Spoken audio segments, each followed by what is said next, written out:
Hi guys, তোমরা সবাই কেমন আছো? আমি খুব খুব ভালো আছি। তবে গরম এত পড়েছে, অতটাও ভালো নেই।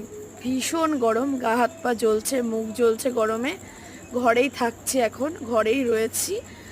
এই মানে 2000 সালের 2024-এর যে গরমটা পড়েছে, মানে আগুনের গোলা, প্রচণ্ড গোলা। ঠিক আছে, আমি আমার মাকে বললাম, মা তুমি যখন কাঁথাটা সেলাই করছো তাহলে আমিও একটু করি। মা বলল তুই পারবি না। আমি বললাম আমি চেষ্টা করি। পারবো না বলতে নেই, চেষ্টা করলে সবই পারা যায়। মা বললো করিসনি কোনো দিন, তা করবি কি করে? আমি বললাম করেই দেখি না, মুখে না বলে চেষ্টা করি। তো হয়তো মায়ের মতো হবে না, মায়ের মতো পারবো না, যেহেতু কোনো দিন করিনি, ফার্স্ট টাইম ট্রাই করলাম। অল্প অল্প পাচ্ছি, একা বেঁকা তেকা হচ্ছে, তাও চেষ্টা করছি। চেষ্টা করলে মানুষ সবই পারে।